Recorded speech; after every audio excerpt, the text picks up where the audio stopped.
হরে কৃষ্ণ সুপ্রিয় গৌর ভক্তবৃন্দগণ, শ্রী শ্রী পাণ্ডব একাদশী ব্রত মাহাত্ম্য সকলে মনোযোগপূর্বক শ্রবণ করুন। শ্রবণে মঙ্গল। জ্যৈষ্ঠ শুক্লপক্ষের একাদশী ব্রত সম্পর্কে ব্রহ্মবৈবর্ত পুরাণে শ্রী ভীমসেন ব্যাস সংবাদে বর্ণিত হয়েছে। মহারাজ যুধিষ্ঠির বললেন, হে জনার্দন, আমি অপরা একাদশীর সমস্ত মাহাত্ম্য শ্রবণ করলাম। এখন জ্যৈষ্ঠ শুক্লপক্ষের একাদশীর নাম মাহাত্ম্য কৃপাপূর্বক আমার কাছে বর্ণনা করুন। শ্রীকৃষ্ণ বললেন, একাদশীর কথা মহর্ষি ব্যাসদেব বর্ণনা করবেন, কেননা তিনি সর্বশাস্ত্রের অর্থ ও তত্ত্ব পূর্ণরূপে জানেন। রাজা যুধিষ্ঠির ব্যাসদেবকে বললেন, হে মহর্ষি দ্বৈপায়ন, আমি মানুষের লৌকিক ধর্ম এবং জ্ঞানকাণ্ডের বিষয়ে অনেক শ্রবণ করেছি। আপনি যথাযথভাবে ভক্তি বিষয় নিয়ে কিছু ধর্মকথা এখন আমায় বর্ণনা করুন। শ্রী ব্যাসদেব বললেন, হে মহারাজ, তুমি যেসব ধর্মকথা শুনেছ, এই কলিযুগের মানুষের পক্ষে সে সমস্ত পালন করা অত্যন্ত কঠিন। যা সুখে সামান্য করেছে অল্প কষ্টে সম্পাদন করা যায়, অথচ মহাফল প্রদান করে এবং সমস্ত শাস্ত্রের সারস্বরূপ, সেই ধর্মে কলিযুগে মানুষের পক্ষে করা শ্রেয়।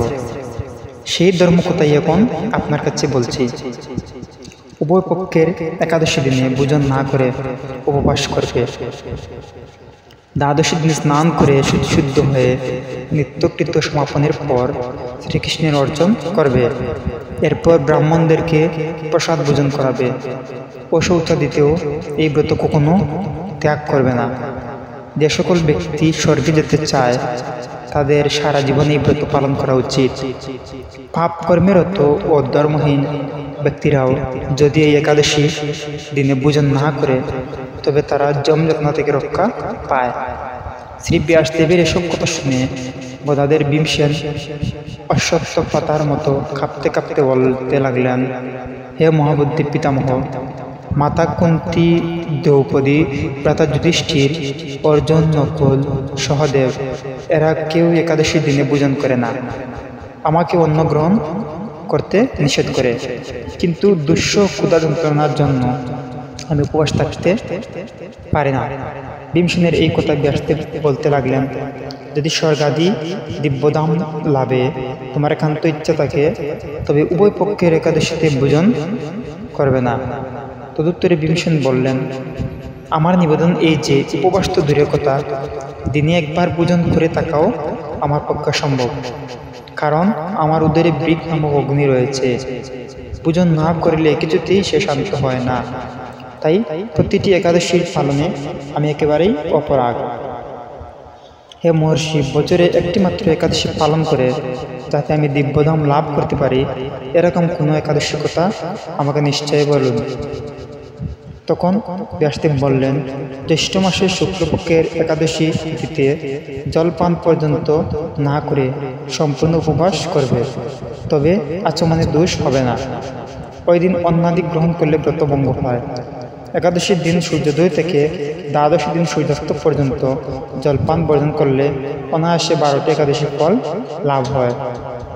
বছরের অন্যান্য একাদশী পালনে অজান্তে যদি কখনো ব্রতভঙ্গ হয়ে যায়, তাহলে এই একটি মাত্র একাদশী পালনে সেই সব দোষ দূর হয়।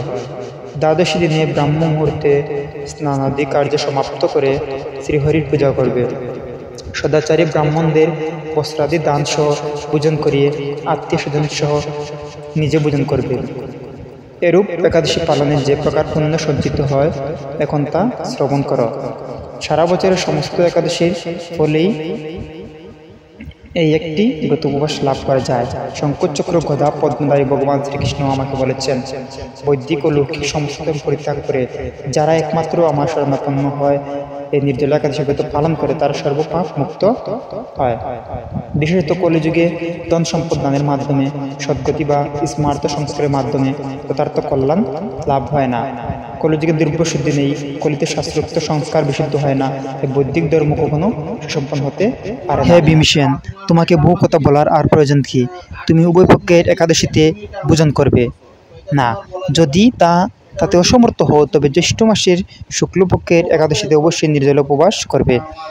এই একাদশী ব্রত ধনধান্য ও পুণ্য দায়িনী।